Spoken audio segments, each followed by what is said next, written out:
What is up, everybody? Josh Tapp here again from the Lucky Titan, and we're here today with Alex Oliveira, which we were just joking about this. I really wanted to kick my Spanish in to pronounce his name, but I'm excited to have him here. I'm going to speak as gringo as possible. Where most of you are located in the States, we kind of have to stick to all of us who don't speak Spanish. So I do want to intro Alex a little bit here. This guy is such an awesome entrepreneur. He's had a lot of successful businesses in the past, but he's really turned into a coach. And what I like to bring people like Alex on here is because they went from success to contribution, which is such an awesome shift. And people like him who are giving back and are saying, hey, let me help the next generation. These are the people I'm super excited to bring on the show. So Alex is the host of the Dadpreneur podcast, which for most of you, you know, we're actually about to have our first child. It's a boy. I don't know if everybody knows that yet. Super excited about that. So I'm excited to see kind of his take on being a dad, being an entrepreneur, but passing on the baton and handing on the legacy to that next generation. So Alex, say what's up to everybody and we'll hop right in. What's up, man? Thanks for having me here, Josh. It's really good. And I didn't know either, but congrats, man. Yeah. Thank you. You're in for everything that is great about life. That's what I can start with telling you, about being the dad. It's just that it's everything about it is great, even the challenging moments. See, it's good to hear that because what we tend to hear a lot of times, and this is in business and with having kids, so it's kind of funny to see the line there, but people who've experienced it will always say all these negative things about it. And like, but it's great. It's all worth it. So I love to hear you lead with, it's totally worth it, man. I need to connect you with, oh boy, Evan Money. Have you met Evan Money by chance? I have not. Oh man, you two would jive. I'll connect you. He's probably listening to this. So Evan, we're going to connect you guys. So Alex, let's dive into this today. I do want to kind of hear a little bit about your story and where that turning point was for you.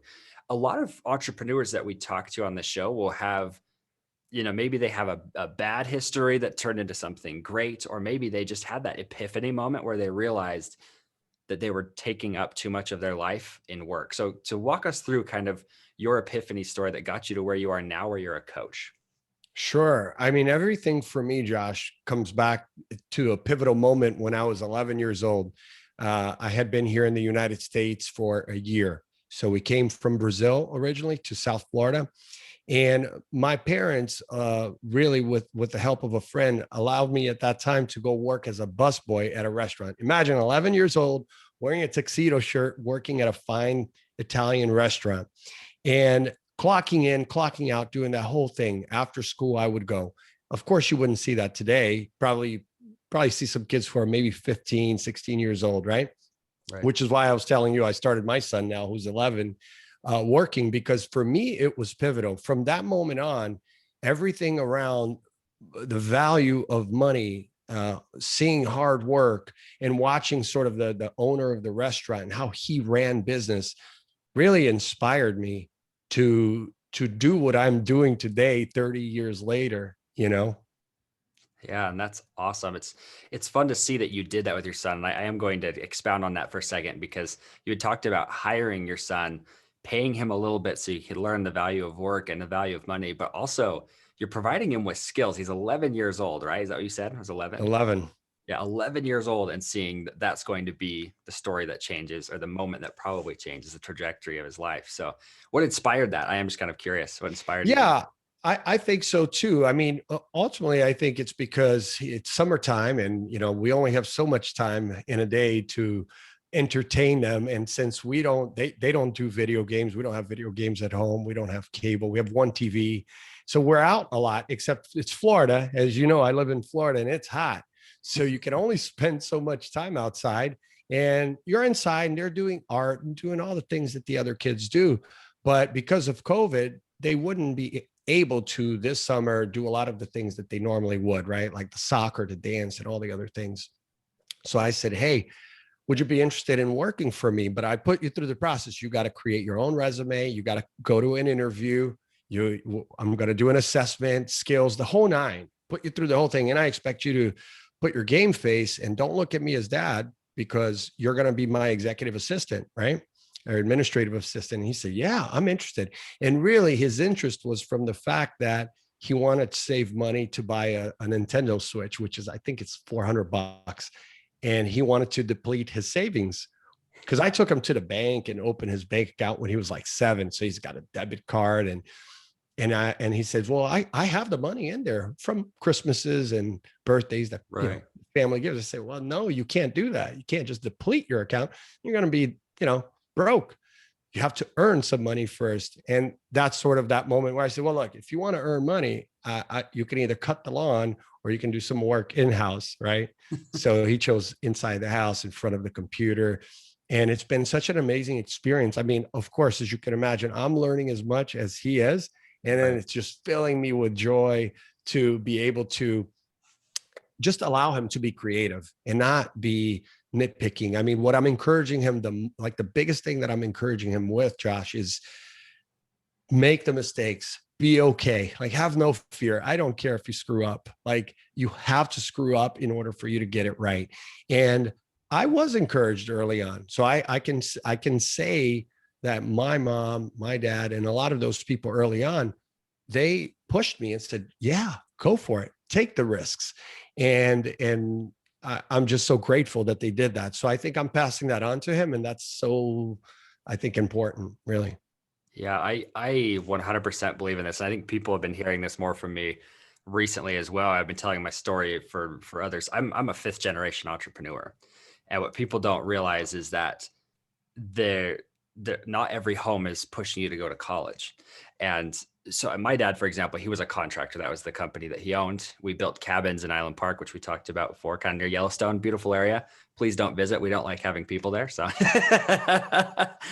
but it's a beautiful, beautiful place. So we grew up building cabins, and I'll be completely honest with you. I was a lazy kid, didn't like being outside. And my dad would have us come work, and he'd pay us, 8 to 10 an hour when we were, 6, 7, 8, all the way up into our teen years. But at 11 years old, it's kind of funny, this same year as your son, he started paying us. He said, if you'll read a business book, I'll pay you, I can't remember, it was like 50, $60 or something to say it and report it to him, or to read it and report it to him. And then he'd pay us. And I was like, oh, I can read way faster than I can lift a shovel. Let's do it. Right. That was honestly for me one of my pivotal turning points for me and wanting to be an entrepreneur, is because I was reading about all these amazing people in business and learning all these principles and everything that have gone on to guide my life. So I think you're just right on track with your son. But you also have multiple kids, right? You have more than one? I have 4. Yeah. And then my daughter, who's 8. And then my other son, Jax, he is 5. And then the little one, Phoenix, is 2. So Awesome. little And ladder. so your son's the oldest, which is awesome. So the rest of them, are you going to try and duplicate this with all of your kids? Well, they're all jealous and envious of him, especially my daughter. She's a lot like me in just the behaviors and stuff. So she's a doer, and she just can't wait, right? She's like, well, when I turn that, I'm going to do that too. I'm like, that's fantastic. Absolutely. Right. But I explained to her, I mean, it takes certain level of skills, which he already has. So my son, interesting, you mentioned books, Josh. They're all bookworms here in our house, man. And it comes from my wife. And I became more of a reader once my wife and I met each other in college. But the kids, I mean, we go to the library, we'll check out 50, 60 books, and they go through it like, my son did the 7 Harry Potter books, which are like crazy thick, like 700-800 pages. Right. He did that whole series in, I think, 5 weeks. What? I Never said, left his room. no, he still does everything, but he's just such a, when he's in the story, he'll go through a whole book in a day. I'm not kidding. I said, I don't even do that. I may, even on my most relaxed days, I may read 20, 30 pages, Right. Rarely do I come across a book that I'm like, wow, I can't put it down, but anyways, he's at that age that he can do that. But the reason I'm mentioning that, Josh, is because I didn't have that early on, like him reading. And it sounds like you did. And I can see that how reading has also created so many other talents or pathways to those talents. Right. And I'm seeing it with him do the work. I'm telling you, the kid can write, man. I'll ask him to just like write me a script for an email that I'm going to send out. You're not going to do it. So I'm going to do it, but I want to see how you would write it. The goal is this, that. He'll write it, and it just blows me away. I wasn't writing like that probably until after high school, Right. That's so awesome to see that. It's fun because he's learning to love it instead of feeling like, oh, I have to write a 10-page email for my paper, right? Or whatever for my class. It's saying, hey, let's write something that you might actually be interested in, and I'm going to pay you for it. So it's cool to see you did that. And so the Dadpreneur podcast is really all about this, right? Is about being an entrepreneur, being a dad. So I do want to ask you this because you have so much experience in this. What's one thing that you're not doing right now that you've been hearing from maybe some of the people you've interviewed or some of the other entrepreneurs out there that you'd like to apply with your kids? Wow, that's a good one. Yeah, there's one that I almost feel guilty about all the time, and that's yeah, and that's actually my mom guilted me last night again about it. And that's teach them Portuguese, right? So it's really important to the family, right? To my family and my grandfather, who's 97, still lives in Brazil. I still have aunts and uncles there, and we've been to Brazil with the kids, but they were much smaller. And now the big thing is like, look, when we go, I mean, it's not good if they can't speak the language. And I totally agree. I do. I agree with my mom, with my family. But what I say to her, I say, Ma, it sounds easy, but we've been homeschooling the kids for 3 years.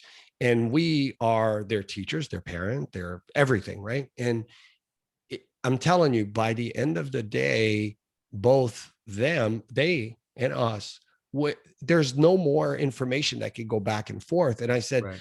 and because Portuguese is not like a required, academic in the school system, I said there would be no value there. So I'd have to take away a bunch of other things from my schedule and from theirs to be able to fulfill that. So it is a dream of mine, absolutely, Right. to do that. I have a lot of friends and family who live here, and their kids speak fluent Portuguese, English, Spanish, Right. and I'm a little envious. And I'm like, Ma, I'm gonna get there. It's not happening today, right? Right. So, The emotional bandwidth, that's the hard part. And the mental bandwidth by the end of the day. but I think most parents can empathize with that. In that I did anyways. I'm telling you, I had all these ideas before I had kids. I'm like, it's gonna be so easy. I'm gonna teach them Portuguese. I thought I was gonna teach them the world. And the truth is, when the time comes, there's only so much time in a day. And Right. so you have to pick and choose which are the things that are most important to them and for you, and the soft skills that you want them to have when they go out in the real world. Right. So, Right. I love that.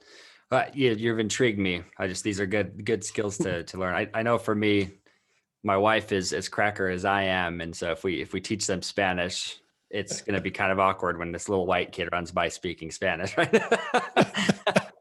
Might be funny, but good life skill to have. Uh, right. so, and you've really like piqued my interest with this being a dad and using entrepreneurship. So I want to kind of change the subject just a little bit, still on the lines with your podcast. How have you been attracting people to your community and developing that community through your content? Sure. So the first thing that I did was, which I do for clients in any campaign that I would build, is look at your current relationships, your current network. Unfortunately, for a lot of people, they don't do a good job in nurturing and organizing that data. I've been doing that for 20 years across multiple businesses and making sure that I'm still there, right?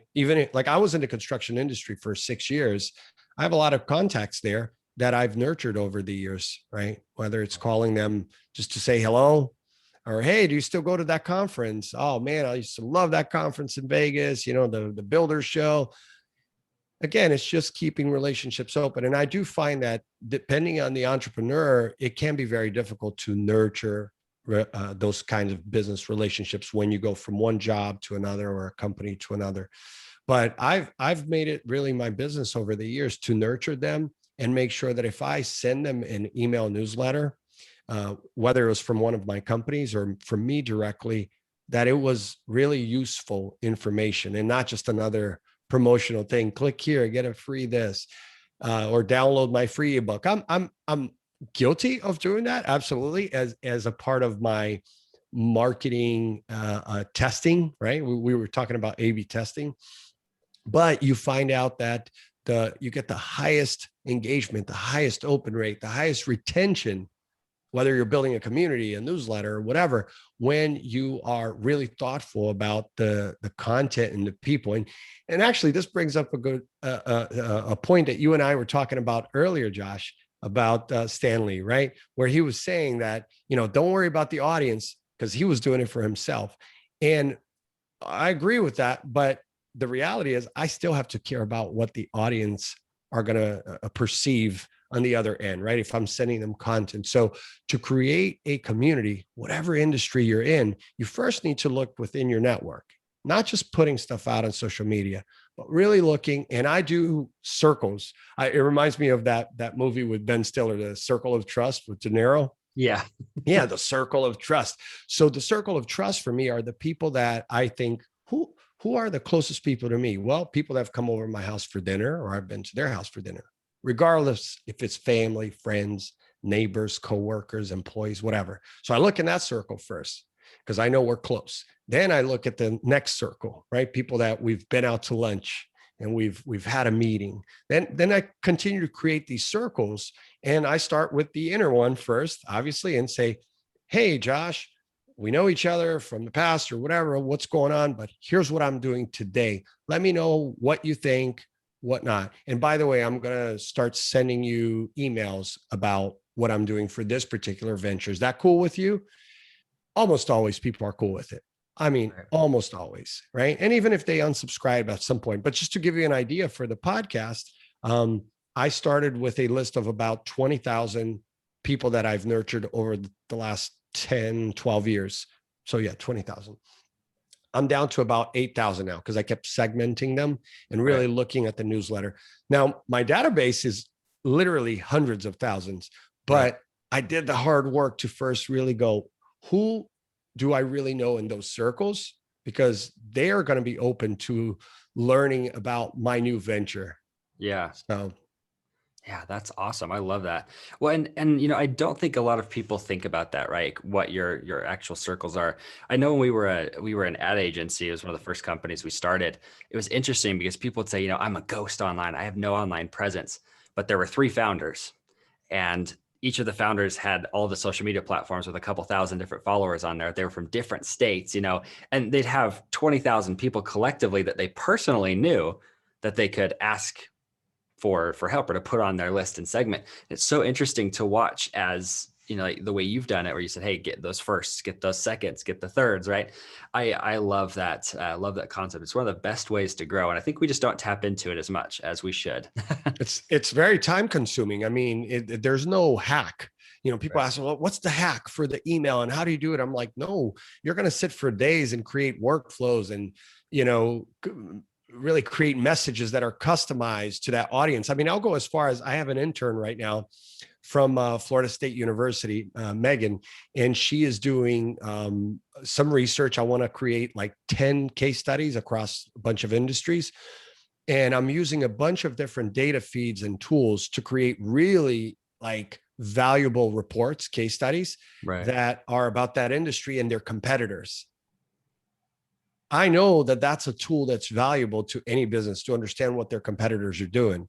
So I've hired her for the whole summer. It fulfills her obligation at Florida State University. It is a paid internship, which is something I want to tell entrepreneurs. Please, when you hire interns, pay them, because Watch I the difference. I go lecture at colleges, universities, and it's so frustrating when I run across a student who's like, "Yeah, I intern at this agency. They don't pay anything." I'm like, "This is BS, man." Right. I mean, they still have to make a living, and if they're contributing to your company, by all means. So she's putting all this data together, and the point is that that data will help also me create better sort of segments within that audience and then deliver the right reports for the right industries.